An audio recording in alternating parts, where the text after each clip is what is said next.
آج کے درس میں وہ چیزیں، وہ کام کہ جن کے کرنے سے دعا کی قبولیت کے زیادہ امکانات ہو جاتے ہیں، چانسز بڑھ جاتے ہیں کہ اگر ان کا اہتمام کیا جائے تو اللہ تعالیٰ اس بندے کی دعا کو قبول فرماتا ہے۔ احادیث میں، قرآن میں اور بزرگان دین کے جو اقوال ہیں ان سے یہ بات ثابت ہے کہ سب سے پہلے تو حتی الامکان اپنے خیالات کو غیر سے پاک کیا جائے، اس کے خیالات اللہ رب العزت کی طرف جو ہے بالکل ٹکے ہوں، اور دنیا کے کسی بھی معاملات کی طرف اس کی توجہ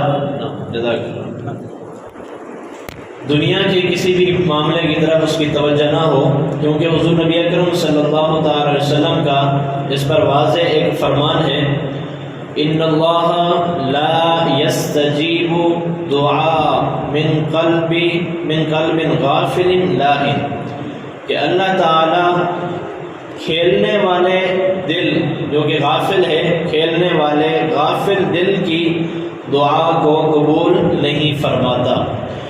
تو یقیناً اگر کسی بھی مقصد کے سلسلے میں کوئی دعا کر رہا ہے تو اپنی کوشش کرے کہ اپنے خیالات کو دنیا کی طرف جانے سے جو ہے روکے، اور یکسوئی کے ساتھ اللہ رب العزت کی بارگاہ میں دعا کے لیے ہاتھ اٹھائے۔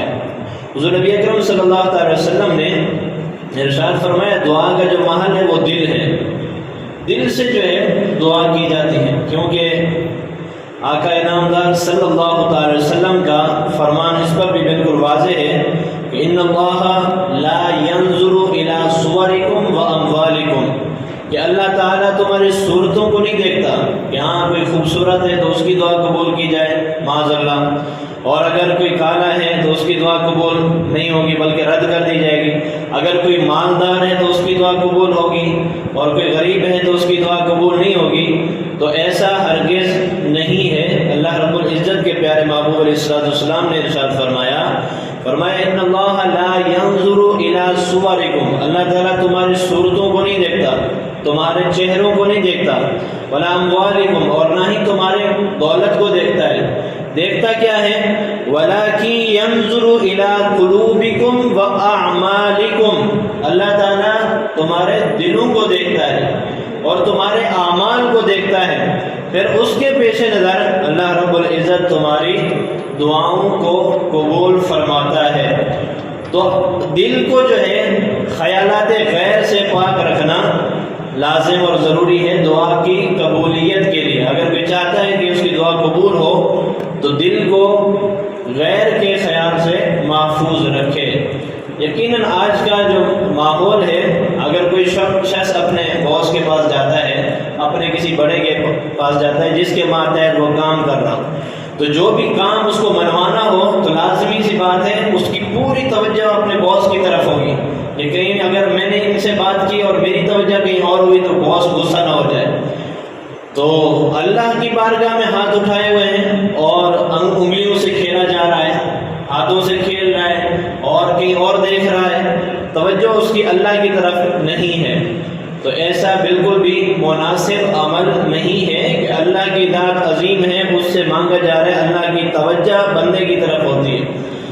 تو جب بھی دعا کے لیے ہاتھ اٹھائے جائیں کامل توجہ اللہ کی طرف ہونی چاہیے، تو یہ قبولیت کے چانسز بڑھ جاتے ہیں۔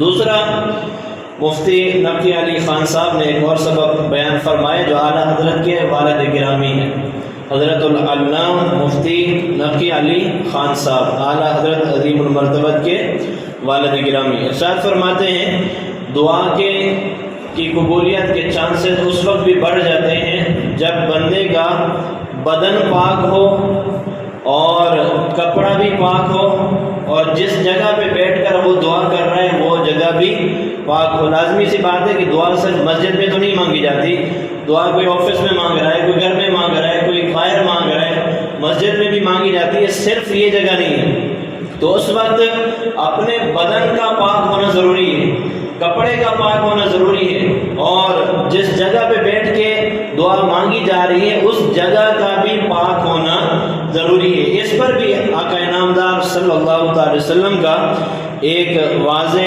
فرمان موجود ہے۔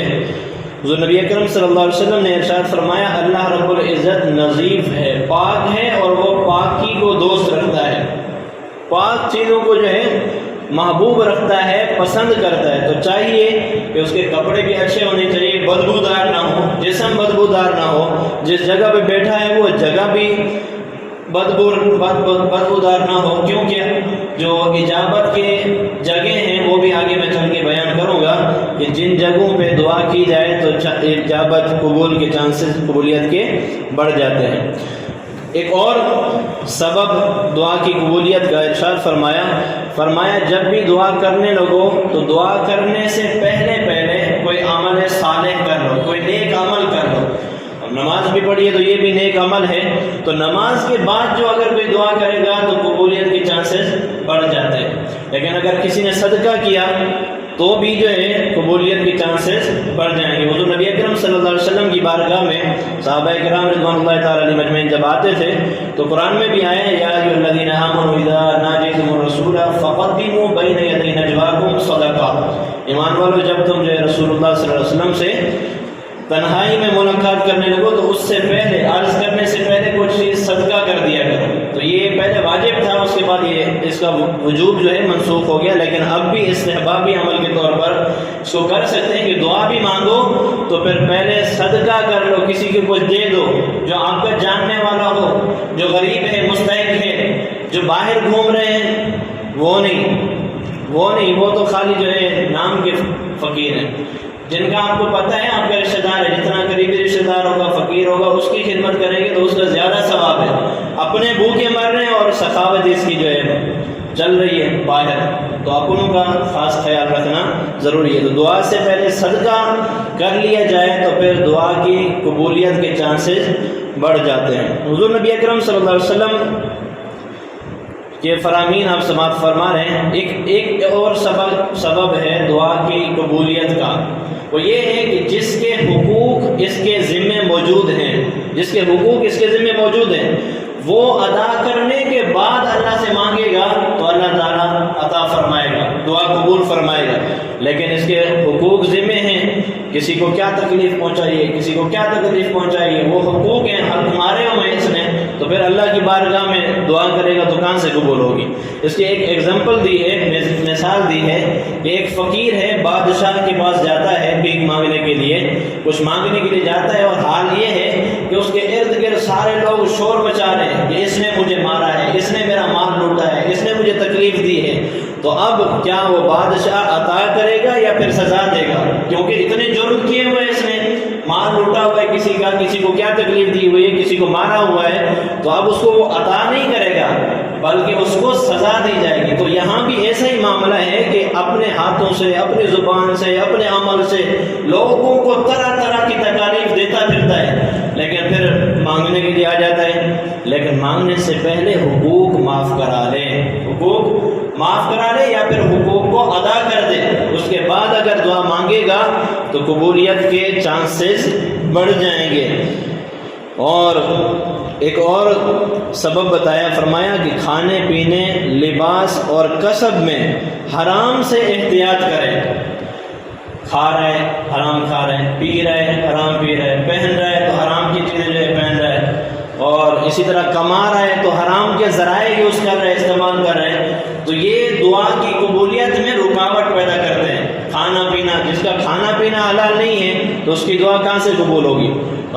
یہ تو لازمی ضروری ہے کہ کھانا پینا، پہننا، کمانا یہ حلال ہوگا تو پھر اللہ رب العزت اس کی دعا کو قبول فرمائے گا۔ کوشش ہر شخص کے اوپر لازم ہے کہ کوشش کرے کہ اس کا کھانا پینا حلال ہو، بچوں کو حلال کھلائے، ورنہ جو لقمہ اس کے پیٹ میں جائے گا وہ اثر دکھائے گا، وہ خواہ حلال کا لقمہ ہو یا پھر حرام کا لقمہ ہو۔ حلال کا لقمہ ہوگا تو وہ اثر ایسا دکھائے گا کہ دین کی بہاریں لگیں گی، حرام کا لقمہ پیٹ کے اندر جائے گا تو پھر بدنامی کا سبب بنے گا، اور اسی سے پھر گستاخیاں بھی صادر ہوتی ہیں، اور جو شاعر اسلام ہیں ان کے خلاف بکواس بھی وہی کرتا ہے کہ جس کے پیٹ میں لقمہ حرام جاتا اس کی بہت بڑی جو ویلیو ہے اسلام کے اندر.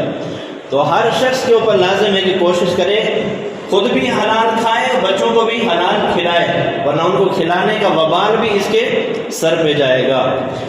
ایک اور ہے، فرمایا کہ جب بھی دعا کریں، دعا کی قبولیت کا سبب یہ ہے کہ پہلے جو گناہ کر چکا ہے ان سے توبہ کرے. پہلے جو گناہ کر چکا ہے ان سے توبہ کرنے کے بعد اگر دعا کرے گا تو اللہ تعالیٰ اس کی دعا کو قبول فرمائے گا.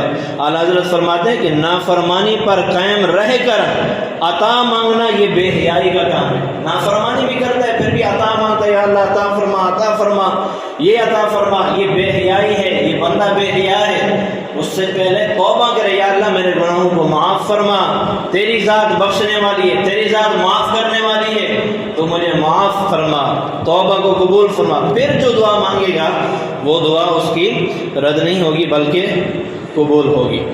ایک اور سبب ہے کہ فرماتے ہیں کہ وقت مکروہ میں دعا نہ کریں. مکروہ جو وقت ہے، 3 اوقات ہیں مکروہ، ان میں دعا نہ کریں. اس کی وجہ یہ ہے کہ ان کے علاوہ جب دعا کرنے لگے 2 رکعت نفل پڑھنے کے بعد پھر دعا کریں. نفل پڑھنے کی وجہ سے پھر اور اس کو جو ہے برکت ملے گی اور قبولیت کے چانسز بڑھ جائیں گے. اللہ رب العزت اس کی دعاؤں کو قبول فرمائے گا. فرماتے ہیں کہ دعا کے وقت باوضو ہو، قبلہ رو ہو، ادب سے بیٹھا رہے. باوضو ہو، قبلہ رو ہو، قبلہ کی طرف چہرہ کر کے وضو کے ساتھ دعا مانگے اور ادب سے بیٹھے، جھک کے بیٹھے اللہ کی بارگاہ میں، یا پھر جو ہے گھٹنوں کے بل کھڑا ہو کے جو ہے دعا مانگے، گھٹنوں کے بل کھڑا ہو کے. یہ بھی دعا کے آداب میں سے ہے. تو اس وقت اللہ رب العزت اس کی دعا کو قبول فرماتا ہے. اللہ رب العزت میری، آپ کی، آپ کے عیال رشتہ داروں کی، تمام کی دعاؤں کو، دلی مرادوں کو پورا فرمائے. دعا کے جو آداب ہیں ان کو بجا لانے کی اللہ رب العزت ہمیں توفیق نصیب فرمائے. ہم سب کے گناہوں کو معاف فرمائے، نیکیوں کا جذبہ توفیق نصیب فرمائے. وما توفیقی الا باللہ العلی العظیم. جزاکم اللہ خیر و احسن الجزاء.